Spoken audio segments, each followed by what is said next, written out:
Ndị be anyị ndewonu.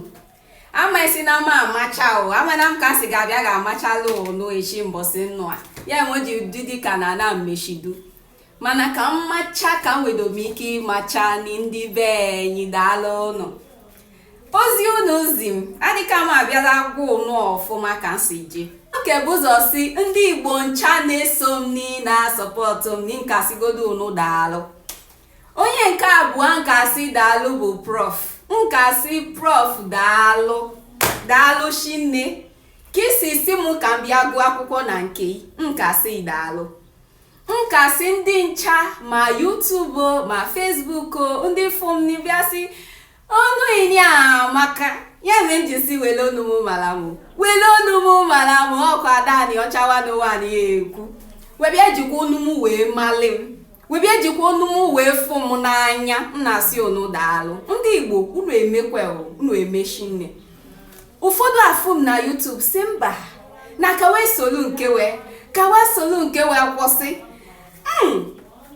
O nwekwa onye ọzọ nchọ isi daalụ, onye izizi ka ntị ha ga ife onyonyo si ka biko dona nchọ enyemaka iwe je Abuja. Onye izizi abịa tieli m ego. Unufu okenye amena m ka nsi gasị adaalụ mana ka m weghe nọ ike ezijegali m ozi si be m ga-esi nwe ike bido si ma daalụ ezijegali m ozi gwa nke m ga-enwe ike megode kịta maka na ya ka m ga-enwedo m ike eme kịta. Ime na okenye fue o weghe nọ ife m ga-atọgbọ na peji m nie ọ bụ na ọ ma engage ọ ga-anọrịrị ya ka wa akpọ ịfụnanya. Mmadụ love ye unconditionally. Ofudi ọkpọ ọzọ n'obodo Igbo abatie ọzọkwa abịa tie ka wesi tieli m egwu efu manụ n'ụma na wee tegide egwu nda na-agbakọsị ka m ga-esi ije ma ego hotel ma ego ụtọ ma ego ga-eji kwado mee ha mbịa si dị m mbọsị afọ n'izuụka na-abịa anyị nda na-afụ na shọpwa nsị anyị jem nedika na ọma jekwa ka mkpọkwa makwa ego ndị nye m ego ka mkpọkwa m ego wee ka anyị sheshi ego wee n'ije ama je. Chukwu emeli m onye ọzọ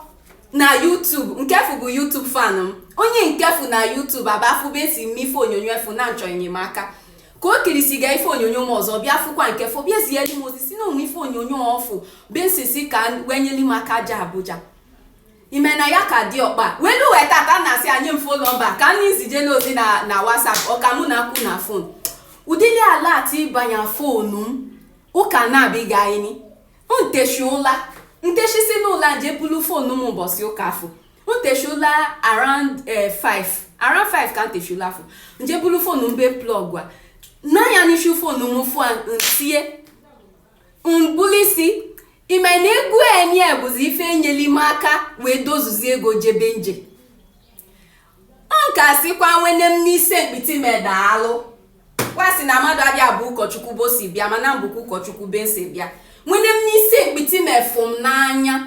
bịa sikwa nwene m n'ije ko n'ife ya eme dị mma na ihe emeli ndị be anyị dị mma na m ga-etieli ya ka m ga-enyeli ya aka ji ije nwene m n'isi mkpiti me chọrọ sikwa ịdaalụ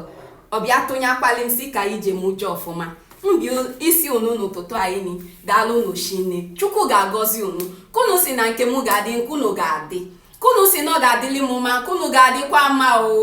kunu emeli m wega na-emeli ụmụ unu wega na-emeli ezinụlọ unu kunu so na nwụli ka ndị mmadụ ga-esi nọkọ makwasị unu nwụli daalụ unu ndị Igbo na-enyi ozi unu zi m ka nje sikwa ka m bịa gosi unu ya na-enyi abụọ ka wee bunye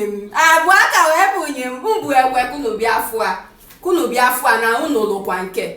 daalụ unu shine ka Chukwu gọzili m unu ncha daalụ unu ka o mesienu wele onu mụ mala mụ ọkwa adani ọcha 101 ekwu ọikpọm adani ọma 101 ka o mesienu.